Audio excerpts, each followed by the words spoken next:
Are you familiar with FBI Special Agent Kyle Seraphin? I'm familiar with the name. Is that yes? I'm familiar with the name. I'm familiar with the name. I'm familiar with the name. Joining me now is a frequent guest of the show, former FBI Special Agent, whistleblower as well, Kyle Seraphin. Let's bring in Kyle Seraphin. He's the FBI whistleblower who helped expose government censorship of our First Amendment rights. Now, we only have this memo because a recently suspended FBI agent called Kyle Seraphin brought it to the public, and we're grateful that he did. Kyle, thank you so much for joining us tonight. He's the host of something that strangely is called The Kyle Seraphin Show. Follow him on Twitter. I'm Sebastian Gorka. I'll call you later. We'll talk guns. We'll talk optics. Perfect, man. God bless you, brother. Thank you for standing up for the truth, man. Thank you for coming on. Thanks. Well, so Kyle, thank you so much for joining us. Great chatting with you. Kyle Seraphin, thank you. Kyle Seraphin, I can't thank you enough for speaking out. I knew you guys were out there, and I knew it was just a matter of time, but you got a lot of guts putting your face and your name to this. You're doing a service on behalf of the American people, and from the bottom of my cracked and broken heart sometimes, thank you very much.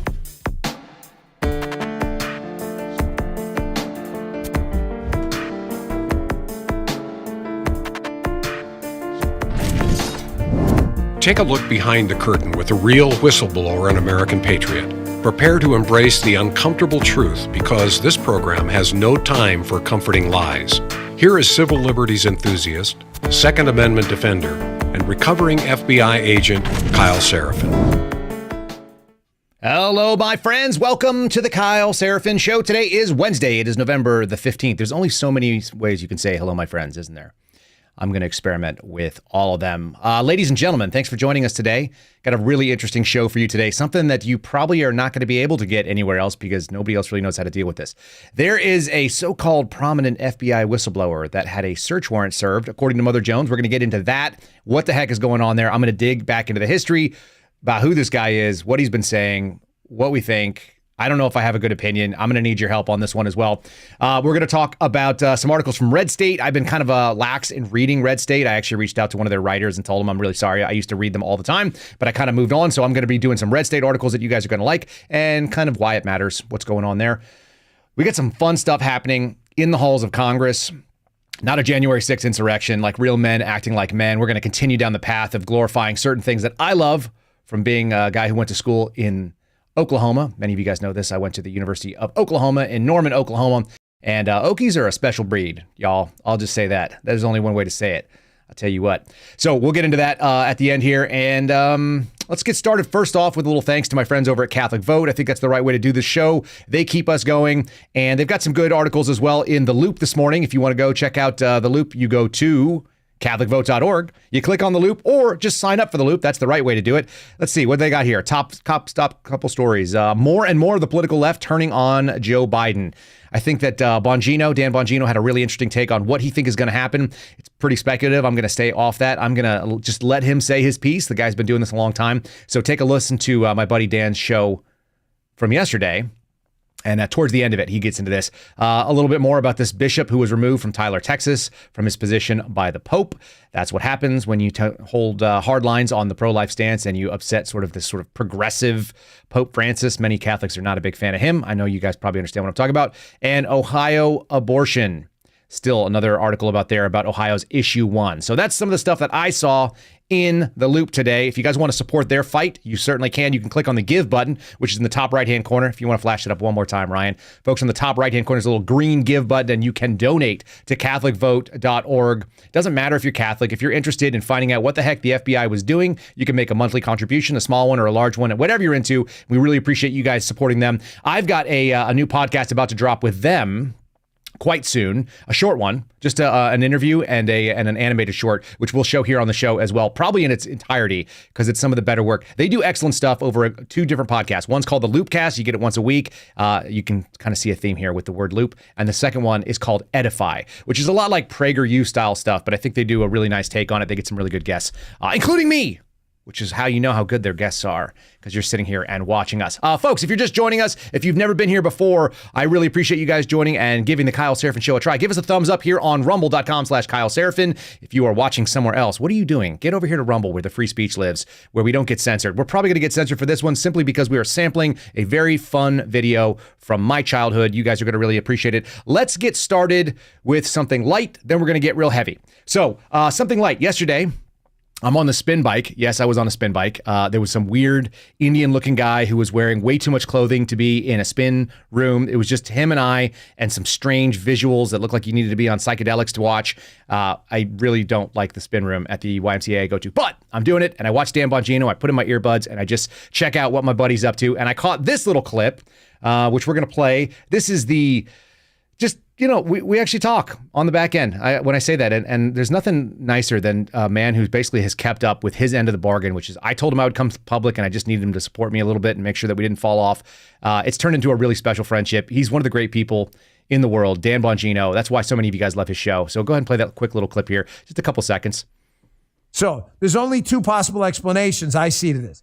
Number one is the protectee had to be in some kind of danger, Naomi Biden, which I have no reason to believe at this point. My sources probably would have told me that already. Or, as my friend Kyle suggested, he's probably right, FBI agent. We were chatting about it yesterday.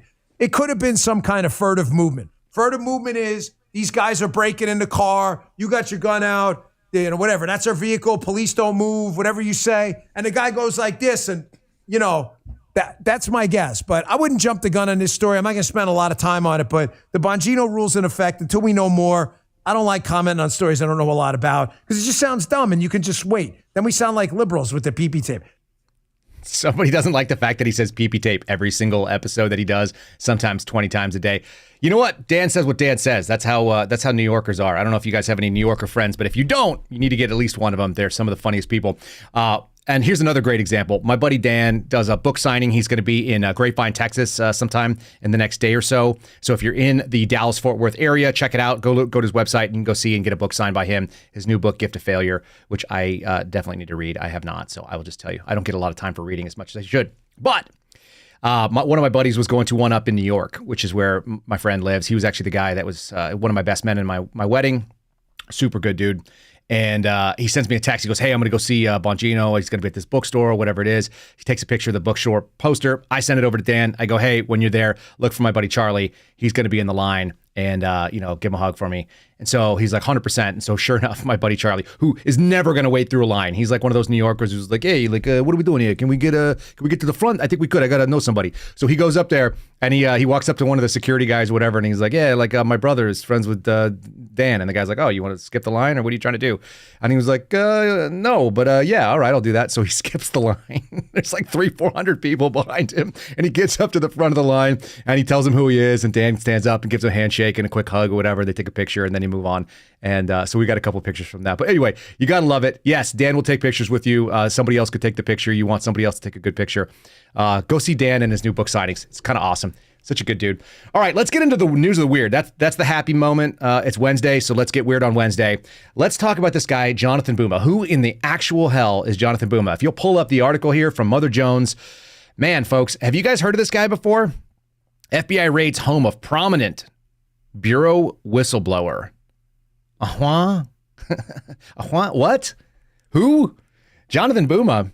Do you guys remember hearing about him? He's one of the suspendables that we've never talked about because he lives in LA and he was reporting on the problems in the FBI, that there's a pro-Trump bias.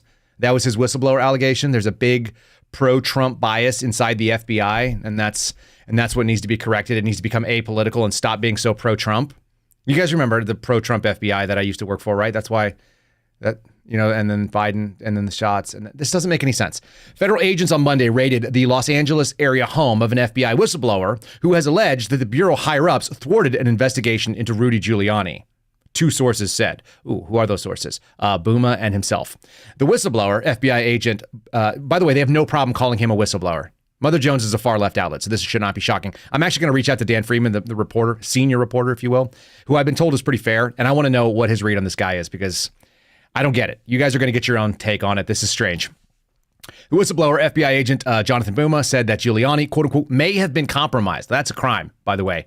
being compromised. I don't know what compromise means. I'm not sure what federal statute it covers. By Russian intelligence while he was working as a lawyer for Donald Trump. Also, not sure what that entails. I don't know, and neither does he, from what I can gather. I've got 9 pages through his thing. We're going to show it up on the screen here. He did like this whistleblower disclosure thing to the judiciary. You wonder why you've never heard about him. It's because this doesn't make any sense. We'll get that in just a second. Let's go back. The article here, Scott Horton. So this guy is also really suspect. Scott Horton, attorney representing Bouma, said that Horton was presented with a search warrant when he went into the Bureau's Orange County, California field office. First of all, it's the Los Angeles field office. It's the resident agency out of Orange County. By all accounts, seems like a nice place. Bouma didn't like it. He didn't like being sent to work in Orange County. Why? I mean, you'll hear it in the video. We're going to play you his whole video. There's no other way to break the story out. He did a 7-minute interview, which is one of the weirdest things I've ever seen. I reviewed it last night with Garrett O'Boyle. I reviewed it last night with George Hill. None of us know what to think about it, but what I do know is it's freaking weird. It is absolutely bizarre. There's no two ways about it. And he refers to the Orange County office in the Orange County resident agency in the Los Angeles field office as the, quote, Alaska of Los Angeles. Just put that in your head when you're hearing about this guy. This guy got sent to the Alaska of Los Angeles, whatever that means.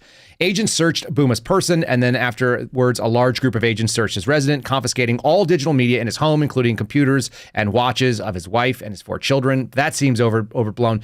If any of you guys are law enforcement, you've worked in law enforcement in the past, you've had a constitutional law class, maybe you're a paralegal, you should know that you're not allowed to actually take things that should have a reasonable expectation of privacy. And one of those is if the person, let's say like the wife's laptop computer, if you don't have probable cause to believe that the husband was also on that laptop, then there's no reason why it should be part of the search warrant or confiscated. In fact, search warrants are supposed to be so narrow that if the wife has a closet and the husband has basically no expectation of or access to it, or if you have a roommate in your house and they have their own room and there's a search warrant that goes on, the police are not supposed to search, law enforcement in general, not supposed to search those rooms. This is the way con law was taught to me. You're not supposed to go into the rooms that the subject of your search would not have access to. So let's put it this way. My buddy FBI Panty Raid is out there in the chat on a regular basis. His big contention is going into Melania's panty drawer. Now, if the husband, Donald Trump, in the case of Mar-a-Lago, doesn't go into the panty drawer and has no reason to ever go in the panty drawer, and there's no expectation that he would be stashing things in the panty drawer, and you'd have to articulate why, then the panty drawer would be off limits, which is why that whole Mar-a-Lago search is so crazy. It's so broad. It's so wild. I can't believe it hasn't been thrown out. But of course, we're dealing with the federal judiciary, which has decided to just beclown itself over and over again. So the search warrant was apparently reviewed by this reporter, Ed Mother Jones. It says that the agents are looking for classified documents that they suspected Bouma had removed without authorization. I'm going to read to you why I think they thought that was the case. If that is the case, if there was a search warrant, which we don't know. Some of this just... There's a possibility, I don't know what percentage chance it is, you guys will have to figure it out. There is some possibility that this is completely fabricated.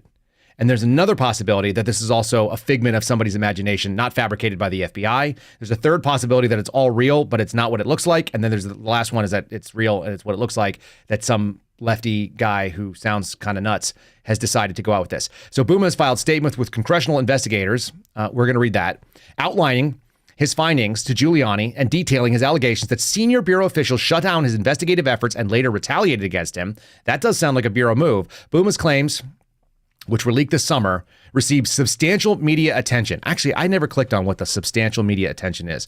Let me see what this looks like. One of them is from Business Insider, which I assume is what the article, and then another one is from the New Yorker. So that's substantial, guys. If you Google Jonathan Bouma, you're going to find basically his LinkedIn and one article, this article, and then like this weird YouTube video we're going to play you. If you Google Garrett O'Boyle, there are dozens, if not hundreds of articles written about him on both sides, pro O'Boyle and some slander and some slanted stuff. There are numerous, I've done hundreds of media interviews myself. So I don't know how this guy received substantial media attention, but that's what they claim. His YouTube video got about 55,000 views as I looked last night. Okay, so anyway, so he basically claimed that in part he has countered all GOP arguments that the Bureau was eager to investigate Trump allies but reluctant to look into Hunter Biden. He's the one guy standing in the gap, knowing that the FBI actually, despite the fact that they weren't doing any fair work on Hunter Biden, were suppressing the laptop, that they had gone out there, that there were FBI agents that I knew in April of 2022 that didn't even know there was a Hunter Biden laptop at all, thought it was brand new information. That FBI was actually secretly pro-Donald Trump and stopping this one-man army from going in to stop Rudy Giuliani. You ready for that? Are you ready for these allegations? Because they're wild. We're going to get into it right after we do a sponsor. Let's say thanks to my friends over at Patriot Cooler. They're sitting on my desk right now. Okay, look, I've already drained this one. This is the 16-ounce tumbler. You guys can go to patriotcoolers.com, patriotcoolers.com. Use promo code Kyle. There's the website. You guys can see it. Great cause, great company. They give back money to veterans. They support our show, and they have since the beginning, which is a rarity for people to have someone approach you and say, hey, we want to support your show when you have a fledgling podcast the way we started off. I hope many of you guys will go out there and check them out. Use promo code Kyle again. I just hit up Marcus again. He's my contact over there to try to up our percentage. So we're going to try to do that for Christmas. So stand by, but check out and get your cart ready. Here's the 19 ounce. This is the one that'll fit in your cup holder. I'm drinking that right now. So we're on coffee cup number 2, and the 50 quart in mine is tan. I wanted a gray one, but they didn't have it in stock at the moment. So check out the tan one. That's what's sitting in the back of my minivan right now. Takes my Costco goods. Promo code Kyle, 10% off, $50 or more. You're going to get free shipping. PatriotCoolers.com. We love them. We hope you do too. Check them out. Good people. Says Patriot on them. You're not a Yeti. You're a Patriot. Your tumbler can reflect that. What does it say? I have my Yeti tumbler filled with soy milk. Yeah, that sounds right, Kings Week. That's correct. That's what it should be doing. Okay, so let's do this video. I literally entitled it Jonathan Booma is weird. We're going to play it and we're going to cut into it. You guys are going to hear me just stop Ryan intermittently and we're going to give commentary. But I'm going to give this guy the benefit of the doubt at least to be able to play what it is. Let's go. Let's rock and roll. Video number 1. I didn't want to be a whistleblower. I wanted nothing to do with it. I was at my wit's end. I saw important intelligence reporting being suppressed. I started to experience what I believe to be discrimination, character assassination, really. My name is Jonathan Booma, and I'm a FBI special agent.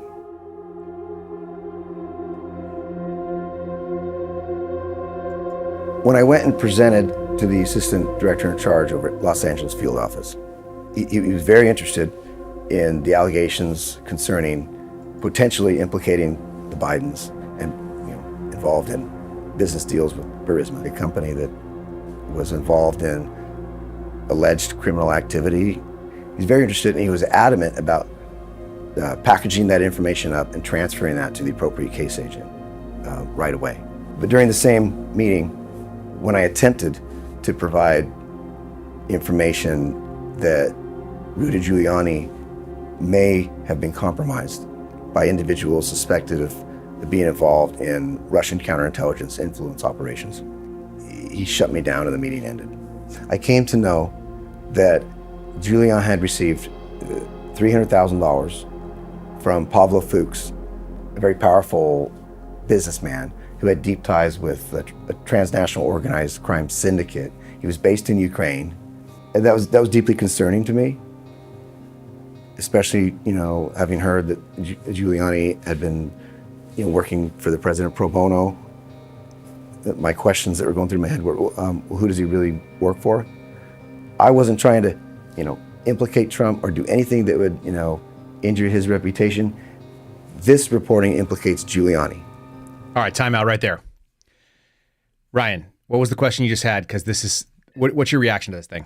I'm curious on who would invest that much money in the production value of a video like that when your story and Kyle's and Garrett's was so much better. And why would they choose him and invest that and not invest that type of money into investing in a video with you guys or interviews with you? Well, because he's going after Trump, right? Look, folks, how weird is this?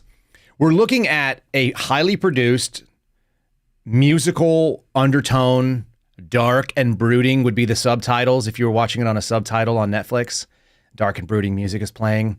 And he's shooting it in Washington, D.C., from what I can tell. I mean, is he in Washington, D.C.? Like, why is he in Washington, D.C.? Why is he at the Hoover Building? I assume that's where they shot that for this propaganda piece.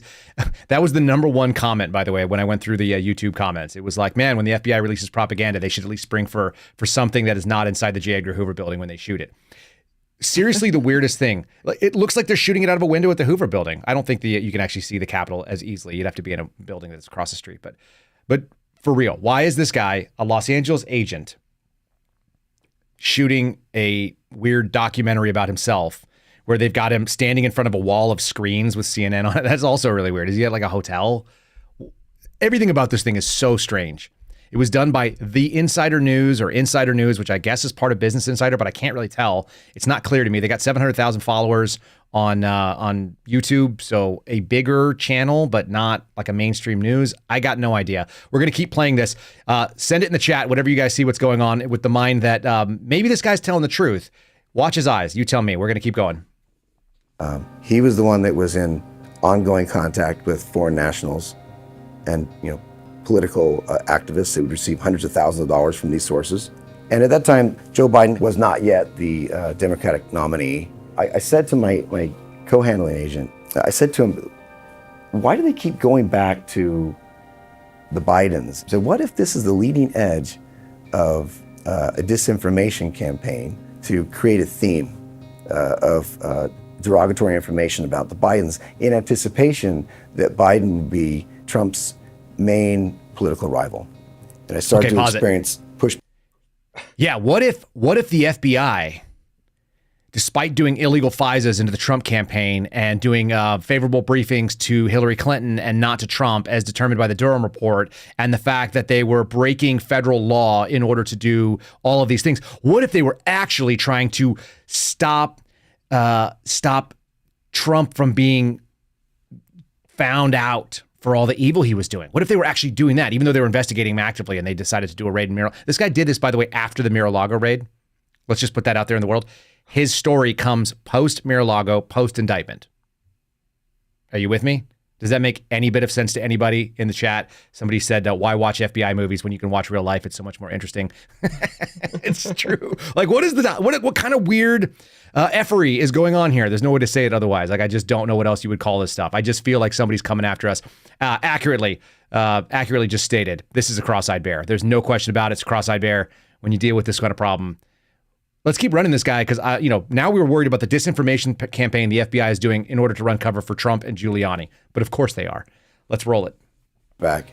All of my reporting came under really tight scrutiny, to the point where I went from, getting exceptional performance awards to, being told that I was an inconsistent performer and that I had all these administrative. I don't have a history of that, the 13 years before that. So it got to the point where it's pretty intolerable. So I filed a whistleblower complaint. All FBI agents get annual training concerning the protected federal whistleblower statute, which says that if you... So here's the thing. Number one, he is correct. They would go from giving you excellent performance ratings to inconsistent. So that actually rings really true to me. I go like, obviously, yeah, that's what's happening. They do that to people. But they do that to anybody they want to get rid of. It's not just people that are quote unquote whistleblowers. And here's what I want you to listen to. The statute, in fact, I should pull it up, but the statute is 5 U.S.C. 2303. I've got it ingrained in my head. It references back to 5 U.S.C. 2302, which is the main Whistleblower Protection Act that was passed, I think, in 2012. And then in 2016, the FBI got an augmented version of it that is narrower, but it actually covers a few things. And the things that it covers are very specific. And I'm going to do it from memory, but I'm pretty close. You guys can reference it if you want to look it up. The thing that it covers is violations of rule, policy, or procedure. So somebody has to either break a rule or a law or a federal policy, and you can report that. I don't hear him making that allegation. You guys listen for it. I didn't hear it. I've read his disclosure. I don't see it. He's saying he doesn't like the way management handled cases. That's allowed. Okay. Steve Friends is pretty concrete. He thinks that they are actually violating the right to due process and that he thinks that there's possibly an issue with whether or not the FBI SWAT teams constitutes a cruel and unusual punishment, a process is the punishment kind of violation. He doesn't have to be right. He just has to be reasonable. That's a reasonable contention. And then the OIG can go suss it out and say, well, we don't agree with you. That's actually within FBI purview, which is, of course, what they did. You might feel differently. I feel differently. I feel as Steve does, but you have to be able to make a violation of it. Mine is even more straightforward. I just said I think Merrick Garland committed perjury. That was my first whistleblower complaint. A lot of people are not real clear on what it is to make a quote unquote protected disclosure. I went to Congress. I said, the Attorney General said this. 5 days later, we got an email that said this. And that indicates to me that the thing that he said is not going to happen is happening. That's perjury, or it's massive incompetence. Either way, but I believe it's perjury. I think that he would have to have known. So that's what I'm alleging. perjury. I also made some violations of 702. That was my allegations that they were violating the reverse targeting statute. So that's a violation of rule, policy, or law. Steve also stated that he thought it was because they were engaged in something that would be considered a public danger or a public safety threat. And that's another qualification you can do if there's going to be something that's going to impact public safety or public security. You can actually, or public health, I think is actually, so if somebody was not handling a biological weapon properly, then theoretically you can go and make that report. These are all part of the statute. I mean, it's defined by law what a whistleblower is. We are really specific about it on the suspendables team, which I'm wearing right now. Our brand is very specific to what a whistleblower is, and we are being cautious to stay within the statute when we do whistleblower allegations. Nobody else seems to care about that.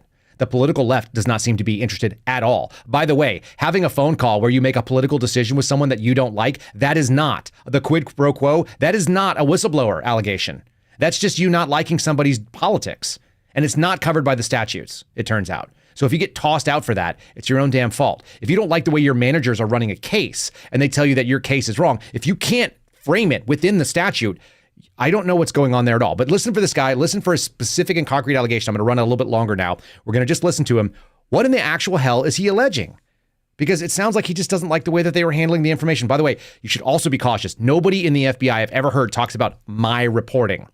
You have sources. It's source reporting. And the source reporting is what you refer to it as. Source reporting indicates my source reports this, never my reporting. It's very weird the way this guy phrases it, and his actual disclosure to Congress is even weirder.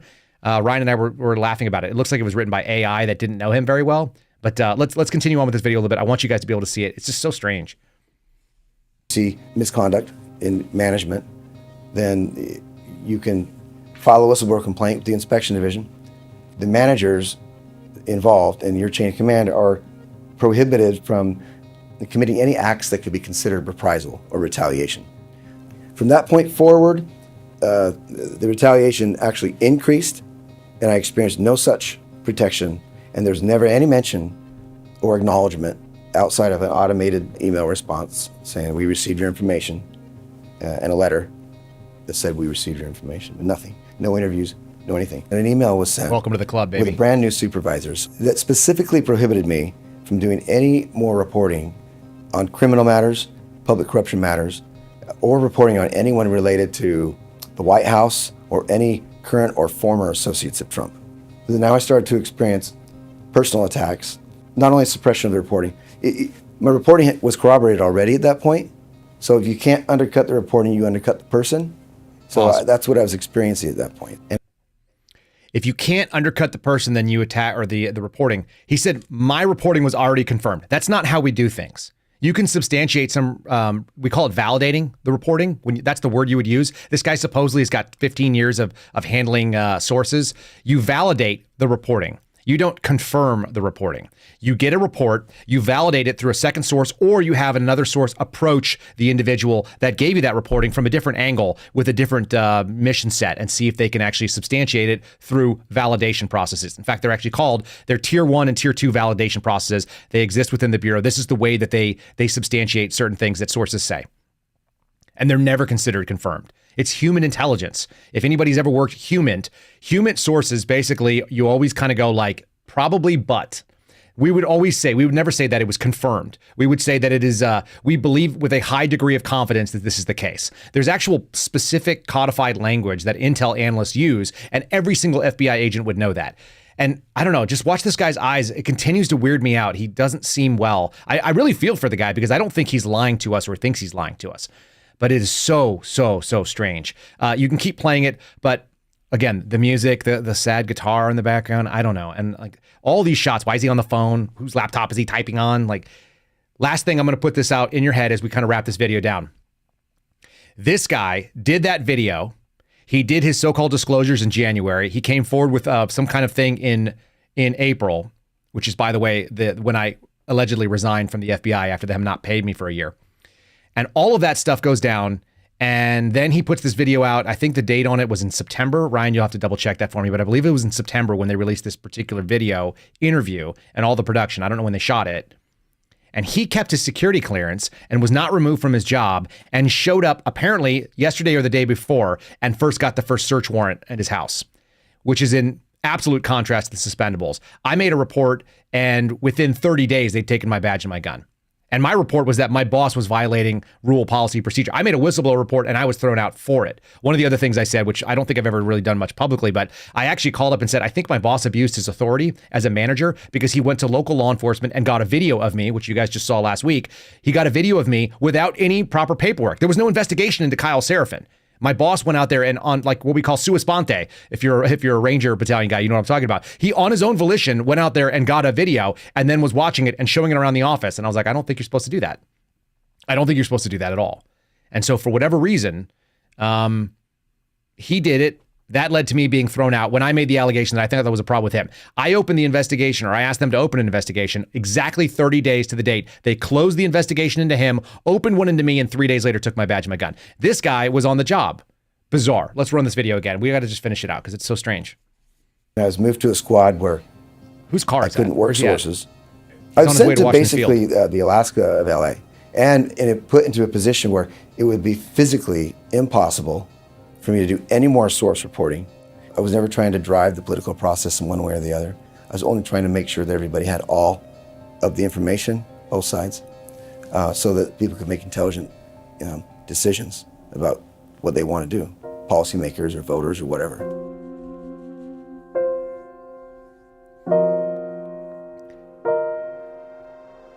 All right, we may not do the rest of this thing. What The Chairman questions Jordan's are coming in. investigation is alleging is that the FBI as a whole Yeah, is just give it an one more arm second. of the anti-Trump agenda. And this is simply not true. There is this allegation out there that the FBI slow-played the intake of information and their diligent effort to investigate Burisma and the Bidens. What I saw going on with some of these hearings was they weren't getting the full story. And I wrote up a statement, went to his office, and I told him, well, quite honestly, guys, here's what happened. I think the management cared a lot about it, and they wanted a special briefing about it. What needs to be said here is, I later started reporting on Giuliani, and I really started to experience some suppression. And at that point, they shut me down. And they said, no. I think that's as much as I can handle. We're pretty deep into it right there. Guys, if you want to see the rest of the stuff, you can just Google his name. It's on YouTube. Most of you are not going to want to see that. Look, not every member of the FBI that I've dealt with is as clean-spoken and as capable and intellectually competent as the suspendable crew. But it's not that unusual to be able to string a sentence together that makes sense. Let me just put it that way. I think the FBI probably hires from the 75th percentile and above. So people that are generally relatively intelligent and above average, I'll just give them what it's due. Are they the most elite people in the world? Absolutely not. In fact, Buma's actual disclosure says on page 2, in 2008, I was selected from among the brightest and most talented people in the country to attend FBI Academy in Quantico, Virginia. Since becoming an FBI agent 15 years ago, I served this country with passion. So brightest and most talented people in the country. I don't think that's actually true. I think there's some very talented people there. I worked with people that had awesome resumes and were outstanding. It's a pretty small percentage. There was a larger percentage of people that were mediocre but decent, and a few people that were, I would say, diversity hires. They had no business being there. And it was pretty obvious. But all that being said, I don't know where this guy is walking. Like, what hallway did they film this in? Like, we talked about the production value of what's going on there. And B. Kinsella just called out his suit. Yes, that is a classic Fed move. That makes it more legit. Having a crappy fitting suit that didn't flatter his body, pretty standard. Very, very weird. I'm going to read you a couple things about this. If any of you have ever been in the military, and I know many of you have, you will be familiar with the idea of an awards write-up. And for those of you who are not, let me kind of break it down for you. When you write an awards write-up, you use weird facts that nobody else would care about, and they sound very impressive if you were not in the military. So I don't know who they're geared towards, but they are like, let me give you one. Maintained with zero discrepancies, perfect records of functionality and capabilities for $780 million of military equipment over a 3-month period. And your job was a maintainer on an aircraft. And you worked on 3 different very expensive planes and you changed the oil. Now, don't get me wrong. The oil needs to be changed on the plane. it's important. But getting a performance award based on the value of the oil of the oil tanker that you were emptying out from a piece of military hardware, it doesn't make any sense. But that's how this entire 9-page disclosure is written. And moreover, weirdly, I saw another one too. I actually had to write these up for my captain when I was in the Air Force because he was like, "Hey, Kyle, like you went to college, you're smart, like you write stuff. Don't make me sound stupid." So I'd go type it up, and then he would give me the bullet points, and it was like, 100% accountability for 4,375,000 rounds of training ammunition over the quarter. This range officer was so impressive at the the firearms instructor school for the Air Force Security Forces, and you're like, all right, whatever. I'll type it up. Type that up. So they're always really weird, and they're long on like silly facts that don't matter, and they're weak on things that real serious people would take seriously. That's what I would say. George Hill and I did this analysis. So he says a couple of really bizarre things in here. In order to establish my own credibility, first of all, I've never heard like my own credibility. Like it's just credibility. He doesn't write like an FBI agent does, so that makes me think maybe AI wrote this, or maybe a lawyer wrote it up and was trying to like guzzy it up in some weird way. There are some people who write weirdly in the Bureau, but this doesn't look like a Bureau document.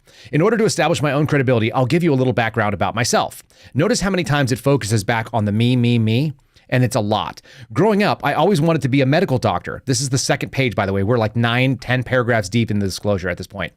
I always wanted to be a medical doctor, which is why in my first career, I worked as a molecular biologist in the pharmaceutical research industry. After seeing a series of devastating terrorist attacks portrayed in the media, I became inspired to do what I could to protect and serve.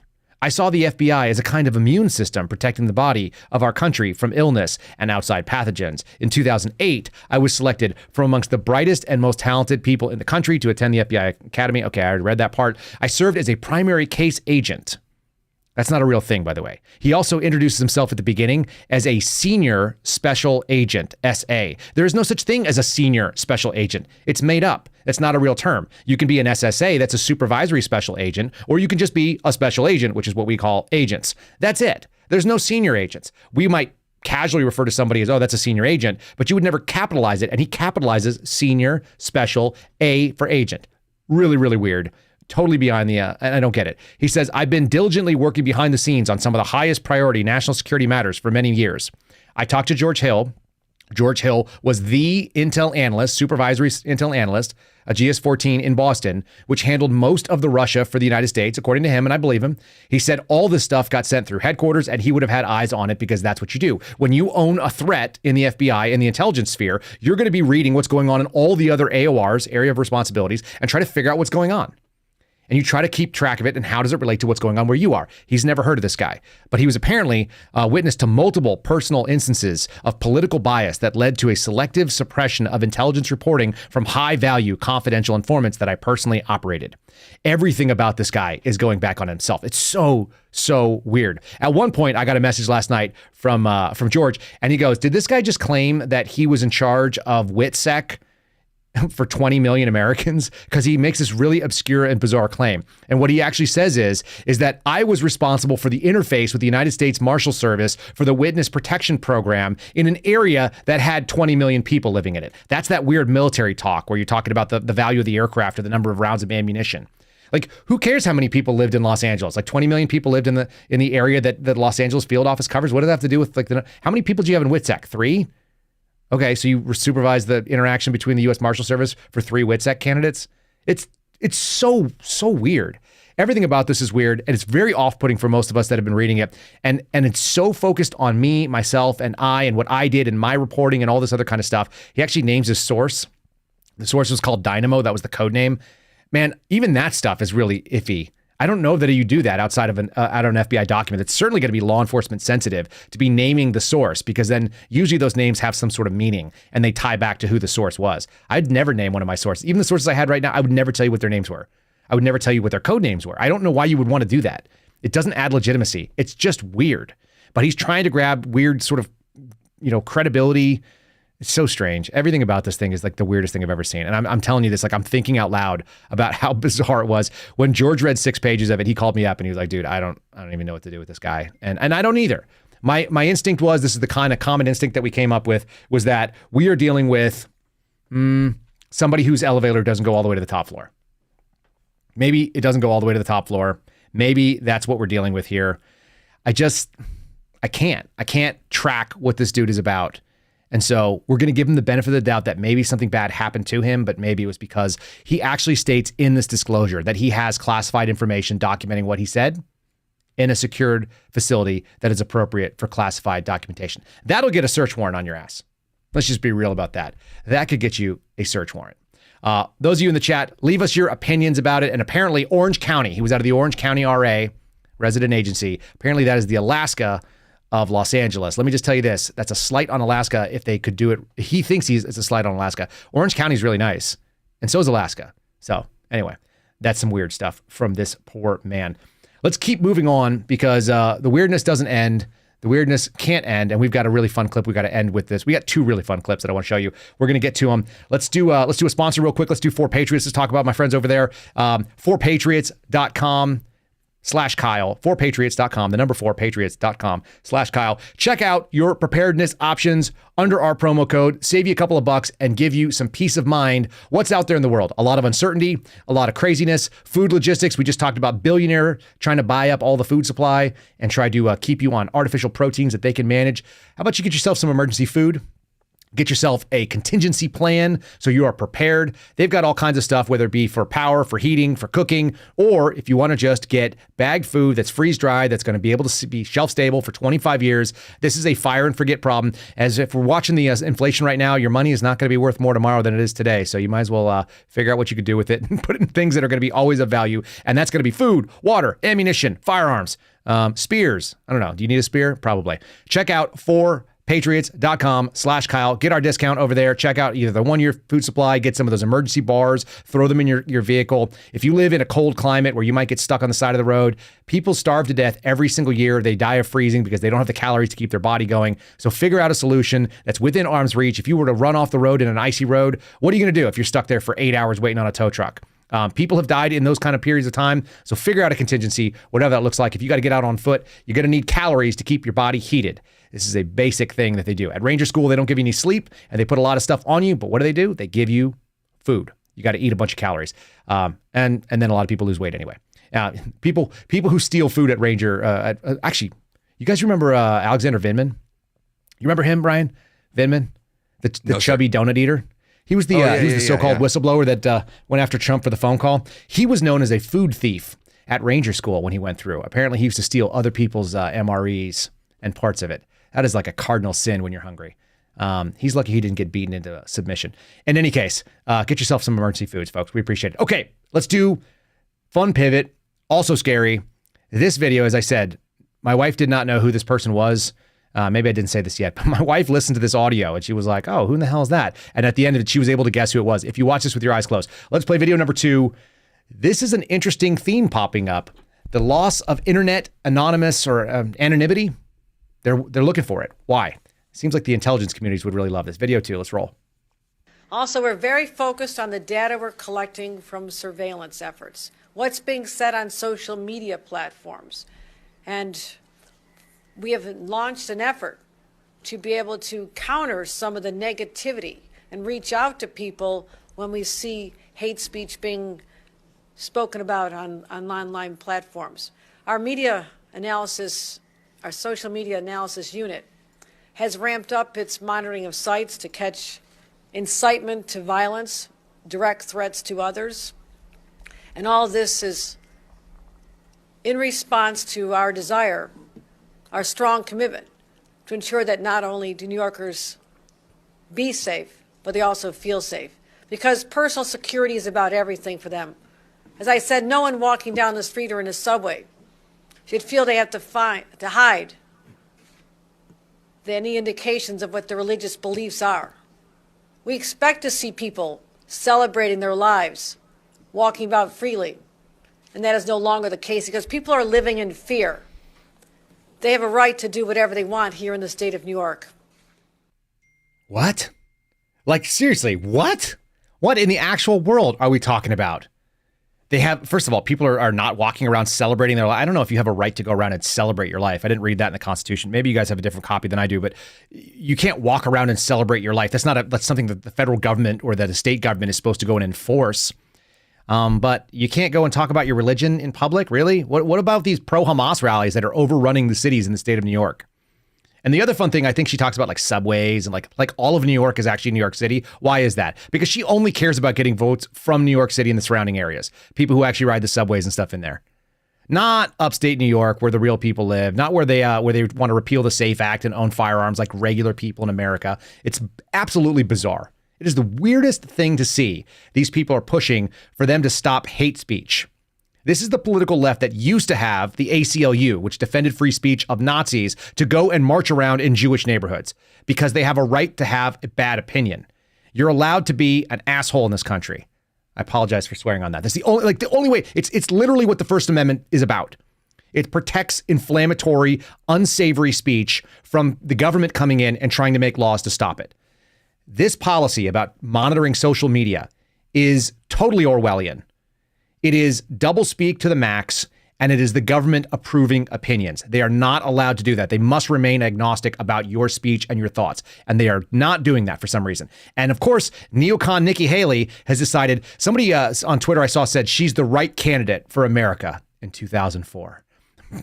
Yes, correct. She's 20 years too late for this run. Also, we're going to talk about the teeth in a second. We got a couple of these things. This woman doubles down on this. You guys thought Kanye West was crazy when he came out and was running for president. Is he still doing that, by the way? Is Kanye West, maybe put it in the chat, is he still running for president?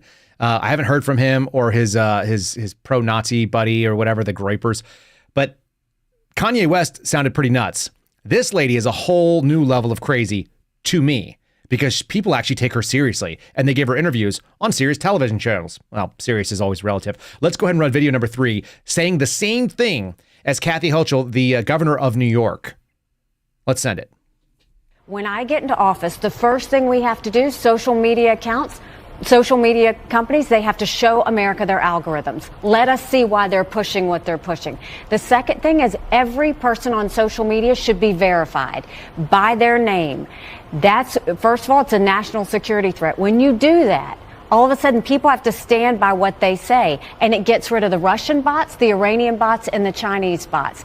And then you're going to get some civility when people know their name is next to what they say. Accountability. And they know their pastor and their family member is going to see it. It's going to help our kids, and it's going to help our country.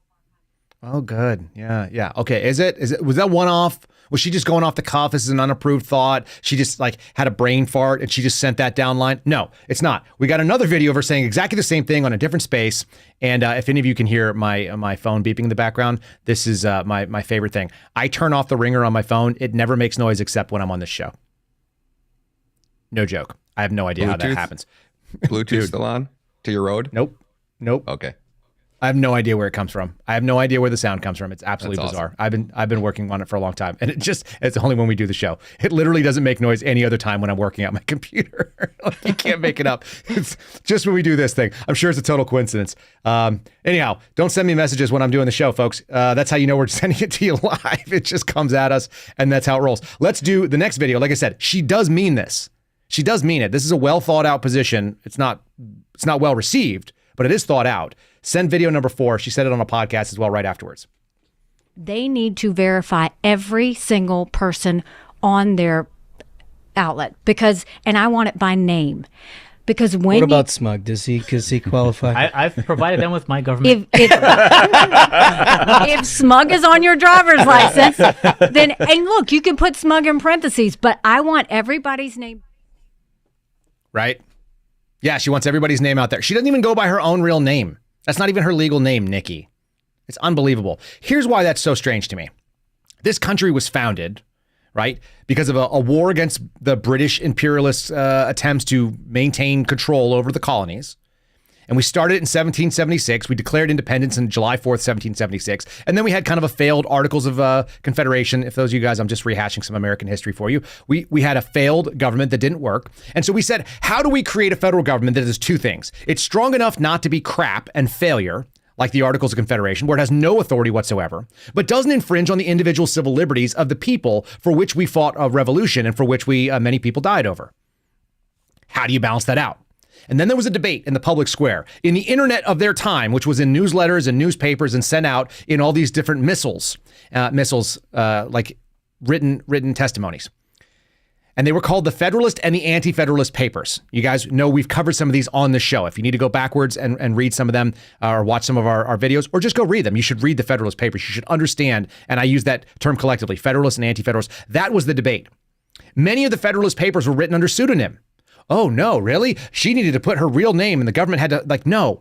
They wrote them in pseudonym because there was a purpose for it. They were disguising their identity because they wanted the ideas to stand on their own. And if the ideas stood on their own, for example, a la cat turd, right? On Twitter, many of you guys know who I'm talking about. If you don't need a name and a face, but your ideas stand alone, there is a value in that, and there's an American tradition behind it. Many of the Federalist Papers were written under the name Publius, which was hearkening back to a Roman who was a statesperson that was trying to make certain arguments. And so they chose that name specifically. Multiple founding fathers wrote under the name Publius. They were signed that way. It meant something to the people of the time. Having pseudonym is important for political debate because some ideas should not necessarily be attributed to yourself. They should be allowed to stand on their own 2 feet. That is the value of having anonymity on the internet. And then some people will do what I do, which puts their name and their face, and you want to come and attack Kyle Seraphin, have at it. You want to attack Dan Bongino or Ryan Madda. We put our faces out there because our faces are out there all the time. But some of you don't have the ability to be in a non-private way, and you choose not to. And that should be your right. That's a very American idea. Nikki Haley has just sunk her campaign. She should just give her followers to Chris Christie so he can have 1.5%. And that's it. She's done. She should drop out of the race. And also, I could do without listening to it. I don't know why these women do it, but they go get the dental work done. And it sounds like this. Can you hear that? It's a tapping of teeth. Their teeth click weirdly. Nancy Pelosi did it too. Play her for a second. Play her on there. You can just watch her teeth. She got some dental work done. And I can't listen to her anymore. She sounds like a drunk. I know she's not drunk, but her teeth don't fit into her face anymore the way they used to. They did some different dimensions. It doesn't have to be much to take up some of that space. And it sounds weird. So I don't want to hear any more clicking teeth. Please stop doing that, ladies. Whatever you're doing, stop altering your mouth hole. Just let the sound come out the way God intended. That'd be great. Okay. Can we have some fun? It's Wednesday. It's Weird Wednesday. We just had a really dark thing about an FBI whistleblower. We have Nikki Haley trying to take away your anonymity, and she doesn't believe in the First Amendment or your free speech. How about something really amusing? How about men being men the way they are meant to be from Oklahoma, no less? Let's roll video number 6. No introduction whatsoever. Just watch this and feel it. I'll give you some context in a second. Pretends like he's self-made. What a clown. Fraud. Always has been, always will be. Quit the tough guy act in these Senate hearings. You know where to find me. Any place, anytime, cowboy. Sir, this is a time, this is a place. If you want to run your mouth, we can be 2 consenting adults. We can finish it here. Okay, that's fine. Perfect. You want to do it now? I'd love to do it right now. Well, stand your butt up then. You stand your butt up. Oh, hold on. Big Oh, guy. stop it. Is that your solution, everybody? Checking the ring. No, sit down. Sit down. Okay. You know, you're a United States Senator. Sit down. Active. Oh, okay. Sit down, please. All right. Can I respond, Mr. Chairman? Hold it. If we can't, no, This is I have what the he mic. said. I'm sorry. This is Hold what it. he said. You'll have your time. Okay. Can I respond? Oh, no, you can't. This is... Bernie is going to take over. The skeleton crypt keeper has now decided he's going to take over. How funny is that? Okay, context. That is a senator from Oklahoma. His name is Markwayne Mullin. He's, from what I remember, I think he's a plumber. But he's a serious dude who just called out a Teamster boss and said, basically, you want to call me out on Twitter? Let's do this in real life, IRL, right now, in the middle of this hearing in the Senate building. And then he stood up and started taking off his ring. By the way, he should wear one of these silicone rings, folks. If you think you might throw hands at some point, don't wear steel or gold or something you're going to break that's going to hurt your fingers. Swip them off. Get yourself one of these little lightweight silicone rings like some of us do when we lift weights and stuff. Dude, what is funnier than that guy standing up, just straight up Oklahoma boy, letting it go? Okay, now, those of you who are in the chat, now some of you are already tipping my hand, so you're gonna kind of ruin it. Zinger, you're ruining it right now. I need you guys to tell me, not in the chat, but in the comments below in the video, rumble.com/Kyle Seraphin, go to the comment section, and I want you to tell me how much money you want to bet and on who's your fighter. Your options are Mullins, Senator Mullins, at Senator Mullin, or at Teamster SOB. Yes, that's that guy's real name. I think it's Sean O'Brady or something like that. But Sean, you're going to do Teamster SOB and how much money. Tell me who you think's going to win. Start putting it in the thing right now. I'm going to show you one thing that's going to change your opinion. Possibly. It might turn the candle. Let's go to the Senator's homepage, Mullen for America. Com. That's what you see right there. The dude's he's got a heavy bag. He's got a long Muay Thai style banana bag. He's got his belts on the wall. Like, is this a dude you want to go and throw down with in front of Bernie Sanders as the referee? Here's my only request. Do it on Friday nights. Do it pay-per-view. People will donate money. None of you want to give $1 to the presidential campaign whenever you go fill out your taxes. $1 a time. I don't want that. I want real money. It's going to cost real dollars to see real throwdowns with congressional grudge matches. We can do the Congressional Thunderdome. Hashtag Congress Thunderdome. It needs to happen Friday nights. All the money goes to support all of the future campaigns. No more fundraising. Just Thunderdome. Roll the video. 1985. Ryan wasn't even born yet, but this is when it was going down. This is how it should look. Let me give you an example of what my proposal is. Just hear me on the merits. Send the Thunderdome video.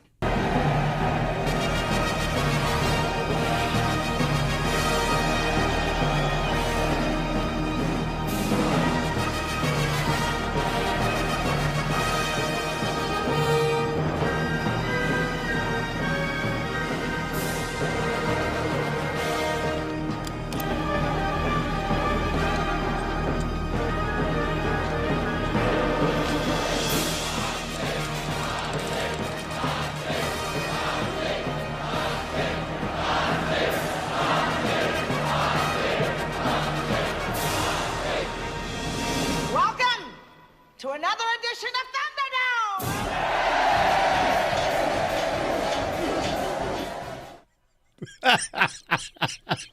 It's so good. That's Tina Turner. What's going on there? That's the Thunderdome! We need a lady, like a crazy lady who's maybe famous for other reasons, but gets on there and dresses like a Mad Max character and steps into the role of Tina Turner and gives the Thunderdome every Friday night. I want to see Congressional Fight Night. It needs to happen. Make a trend. Congressional Thunderdome. It's so fun. It's such a good way for men to solve problems. Or give them canes and let them duel. I said that last night too. I was on a Twitter space, like cutting up. I said that to a congressperson last night. I said it to George Santos. I have absolutely no boundaries when I talk to people in Twitter spaces. If you come into the People's Forum, you're going to get treated like one of the people. George Santos comes in and he goes in under his personal account. So I call him George. I told him he owes me $100, which he does as of day after tomorrow. He's not going to have 12 line item appropriation bills. So he owes me $100, hypothetically, if he had bet me, which he did, but he can't pay me. I get it. Just saying, he owes me dinner or something. Yeah. Roseanne.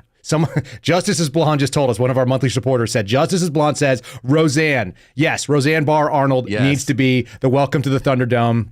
I want it to come with a roast, and the loser gets roasted by Roseanne. She just makes fun of their body laying on the ground as they're carried off by the medics. That's what we want. Congressional Thunderdome. Okay. That's as much fun as we could have in one show. I told Ryan we're going to keep it tight. We kept it tight, ladies and gentlemen. Thank you for joining us today. You are on the Kyle Seraphin Show. Do we have Rumble Rants we got to read? Because we'll do those right now. Let's do it. The chat, you guys have been out of control. I've seen it. I love it. I appreciate all of you guys showing up in here.